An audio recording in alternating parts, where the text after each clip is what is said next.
This lesson will show you how to make data tables and charts. You'll learn how to make a data table in Google Docs and what the important parts of the table are, and then you'll learn how to make a scatter chart in Google Sheets and what the important parts of a data chart are. Scientific data can be hard to understand.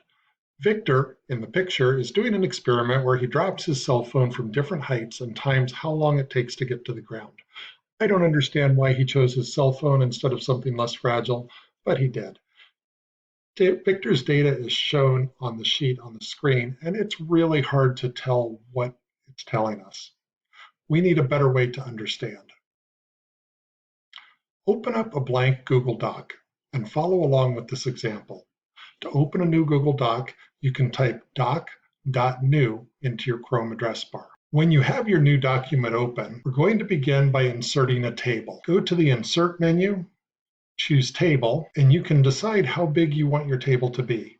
How many rows, which is how far across and down, and how many columns. For the data that Victor has, we're going to need 2 columns, and we're going to need 8 rows plus 1 for a title.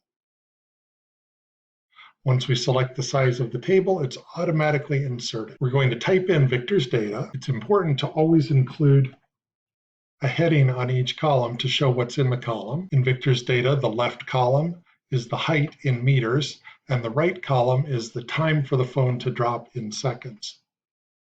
We always want to include units with our data, but in a table like this, it's best to include the units at the top of each column. You'll see why in a moment when we make our chart. One last thing we want to add is a title for the table that describes what's in it. In this case, it's the timed cell phone drop data table. Now that we have a nice data table set up in Google Docs, our next step is to make a chart that shows how these two variables relate to each other. To do this, we're going to need a new document. This one's going to be a Google Sheet. In your Chrome address bar, type sheet.new to open a new blank Google Sheet. Once we have a new sheet, we're going to copy the data from the table, and we're going to bring it into the Google Sheet. You can see that all of our numbers and our column headings imported into the Google Sheet. Now we're going to make the chart. This is where the magic really happens. We're going to select all of our data, go to the Insert menu, and choose Insert Chart.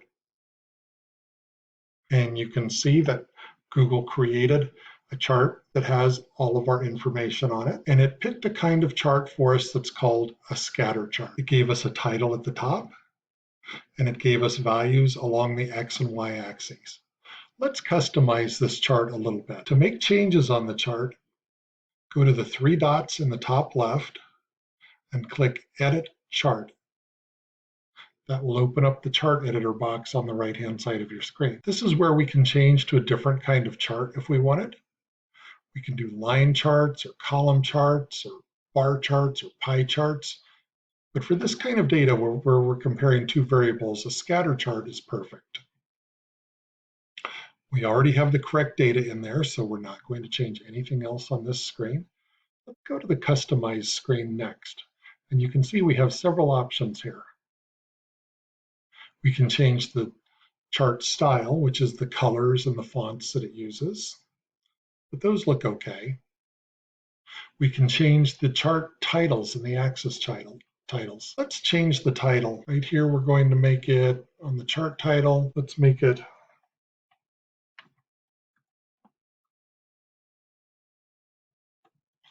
cell phone time data drop, or rather cell phone time drop data. And I'm going to make it a nice dark black color so it's easy to read. And I'm going to add a subtitle. In the subtitle, I'm going to show that the chart is showing the drop time versus the height in meters. And last thing, I think I'm going to go ahead and center these just to make my chart look nice. There we go. That looks fantastic. Our next set of options is series. Series means the data that it is putting on the chart. I don't want to change anything about this because I'm happy with the way it's showing it, but I could change the size of the dots or the colors. The one thing I'm going to add is a trend line.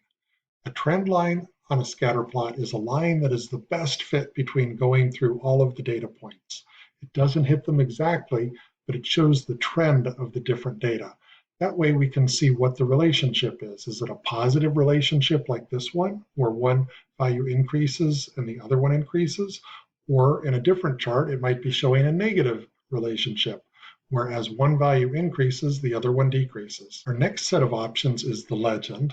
Because we only have one set of data we're showing on this chart, we don't need to have a legend. So I'm just going to leave that off. Next, we come to the horizontal axis. That's across the bottom. This one already looks good, so I'm not going to make any changes.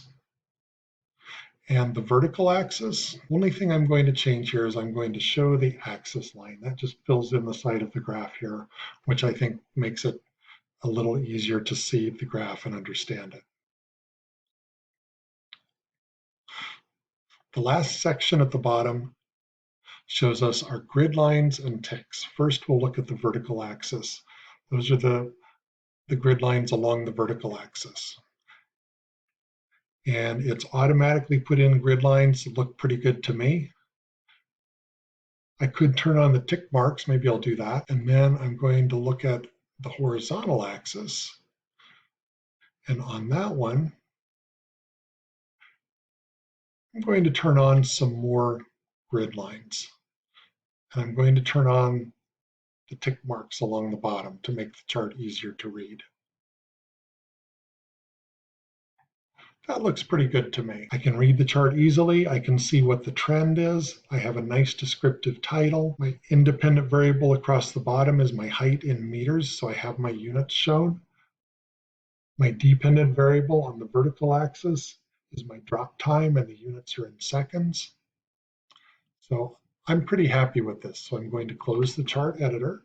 Now I want to put my chart back into the Google document with my data table. So this will be my last step. Select the chart, copy, and then I'm going to come back to my document. I'm going to paste.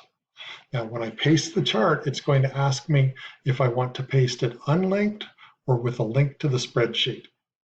If I paste it unlinked, it'll just put a picture of the chart in my document and I can't change it at all. If I make it linked to the spreadsheet, then if I go and make a change in the spreadsheet, maybe if I collect more data, I can automatically update the table that's in my document. So I'm going to do linked. And now I see I have my data table and I have a nice data graph below it. Last, I'm going to give my document a title and save it and do the same for my spreadsheet. You can see how the data table and graph are much easier to understand than Victor's handwritten notes. We can see what the data is and how it relates to the height, and our graph shows us what that relationship is between the two variables. So in this lesson, you saw how to make a data table in Google Docs and a scatter chart in Google Sheets. You saw that tables and charts should have descriptive titles that show what's in them. You saw how to use headings to show what's in each column of the table, as well as the units for the data. We saw horizontal and vertical axes on charts and how they should include titles and units. And we saw how to add a trend line to a chart to show the pattern in a set of data.